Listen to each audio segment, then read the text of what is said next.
Hey everybody! Hopefully you've watched that.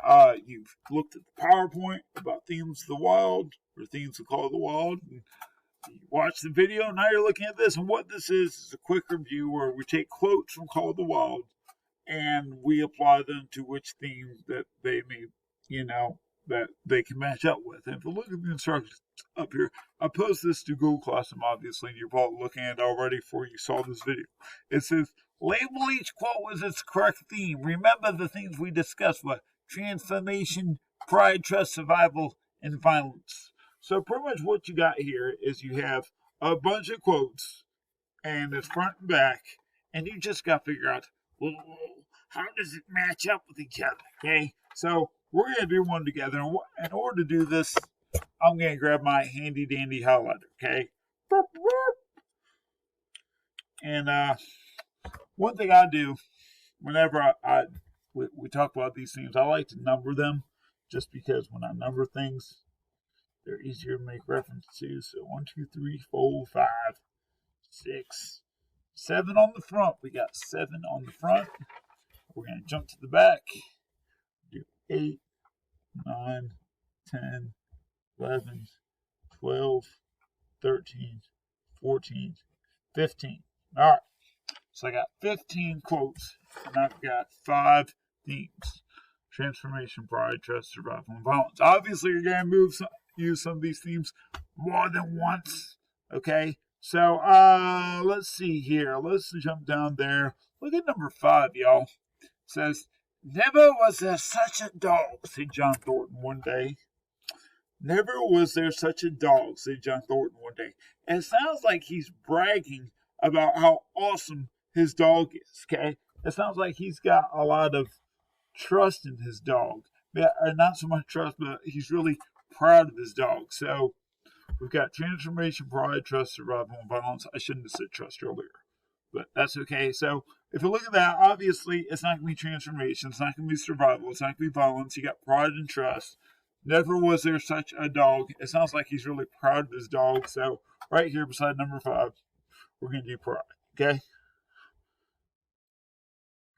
All right? And that's how easy it is, okay? And the reason why we're using a highlighter, the key words that give away, we want to highlight, okay? So I'm going to jump around like House of Pain. Let's take a look at number 7. There was no warning, only a leap in like a flash, a metallic clip of teeth, and a leap out equally swift, and Curly's face was ripped open from eye to jaw. Whew. Man, that sounds scary right there. Look at this. A metallic clip of teeth. Curly's face was ripped from eye to jaw. Y'all, that sounds really violent. Oh my goodness. Let's make sure though we got transformate, no, not pride, not trust, not survival. That is just straight up violence, y'all. So that's how you do it right there, okay? Violence. Oops. That looks like an E, but it's a C. Violence. Oh, look at the one in the middle, number 6. Through his dignity was sorely hurt by thus being made a draw animal, he was too wise to rebel. Ooh, this one could be 2 themes. First off, his dignity was sorely hurt. His pride was hurt.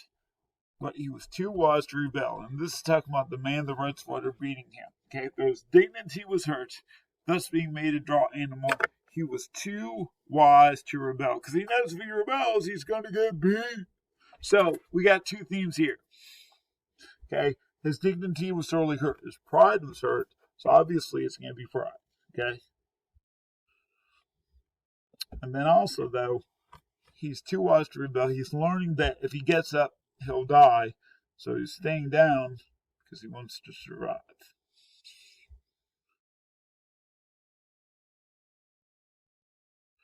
So I'm going to put survival there, okay? That's how I do it, okay?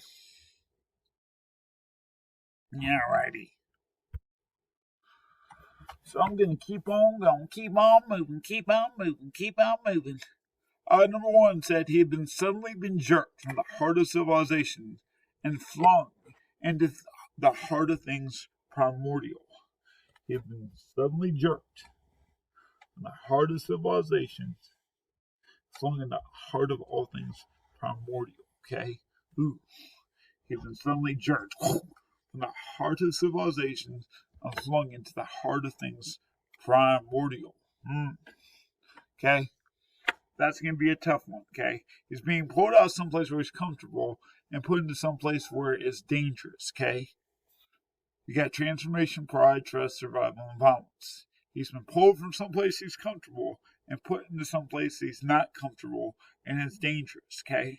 So, if he's put into someplace where it's dangerous, he's going to have to what? This is where you say survive. Yes, survival. Good job.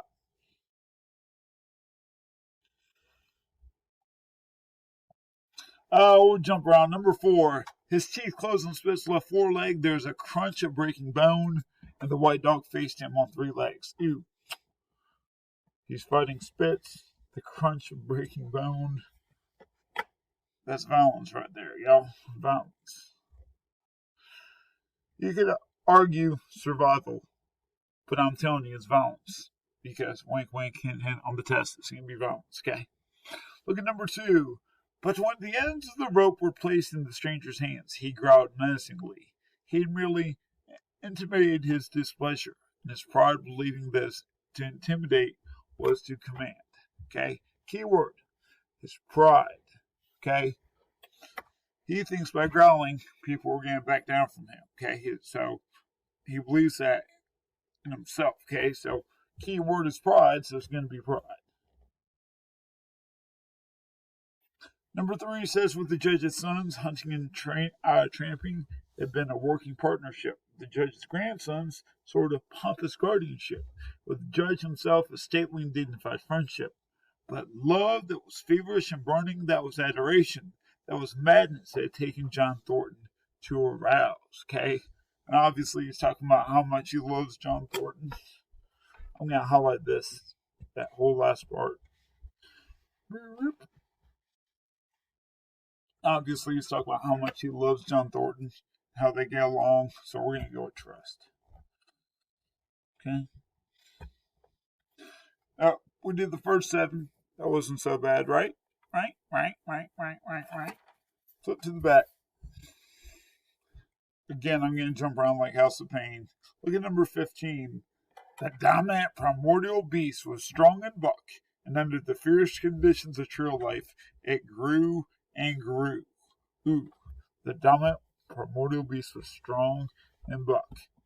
And under the trail life, it grew and grew. So he's learning how to survive in the Arctic, okay?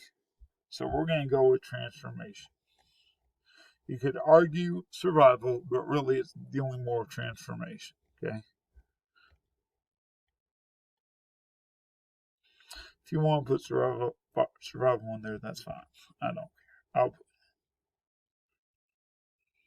And that makes you happy. Look at 14. He had a way of taking Buck's head roughly between his hands and resting his own head upon Buck's, and shaking him back and forth, all the while calling him ill names that to Buck were love names. Ew, sounds like John Thornton's playing with Buck and they're having a good time. Look at this though. Keyword so. Resting his own head upon Buck's. I know I do that to my dogs where I like grab them by the head and I put my head up against theirs and they just love it. They think that's cool. Okay, obviously it's trust.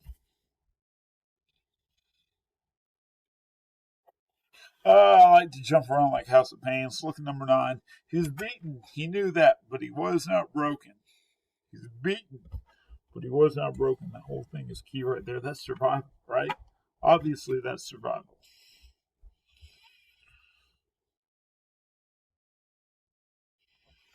How are we doing on time? Okay, we're doing good on time. Look at number 12.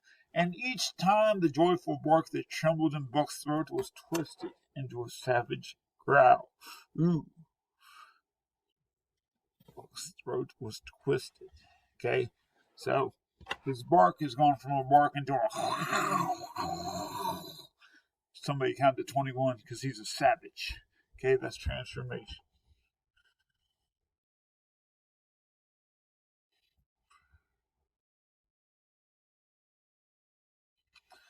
"13 says, in quick rage, he sprang at the man who met him halfway, grabbed him close by the throat, and with a deft twist threw him over the back.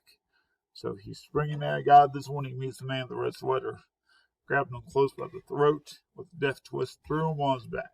So he's getting body slammed by the man with the red sweater. Obviously violence. Highlighter just rolled away. Only got 3 more. Look at number 10. During the 4 years since his puppyhood, he lived the life of the state aristocrat. He had a fine bride himself and was even in trifle egotistical. Oh my gosh, guys. Key word right there is fine bride. So it's got to be what? I feel like Dora the Explorer here where I'm talking to y'all and I'm waiting for y'all to answer. It's got to be what? Yeah, that's right. Bride. You guys thought y'all had outgrown Dora the Explorer, but you're not. Aha. Oh, look at number 8. At the end of half an hour, one man stated that his dog could start his sled with 500 pounds and walk off with it. A second bragged 600 for his dog, and a third 700. So keywords here. A second bragged. Bragged, I think, is the key word right there. These guys are bragging about how strong their dogs are. They're kind of like, yeah, my dog's better than yours. So that goes along with pride. And one last one. Since the beginning of the winter, they travel 1,800 miles, dragging sleds a whole weary distance, and 1,800 miles will tell upon the life of the toughest. Buck stood it, keeping his mates up to their work and maintained discipline, though he too was very tired. Guys, key word, 1,800 miles. Good gosh almighty, dragging the sled the whole weary way, okay? And they're still around to survive, so that's survival. Alright. If I look here, it looks like I got all the back done, and I got all the front done, and those are the application of the themes to quotes to Call of the Wild. You want to study this? Because we're going to see it on the test for Call of the Wild. Dude. So, if you got any questions, holler at me, send me an email. And you may want to watch this video twice and make sure you have all the right answers. Like I said, make sure they get into your notebook.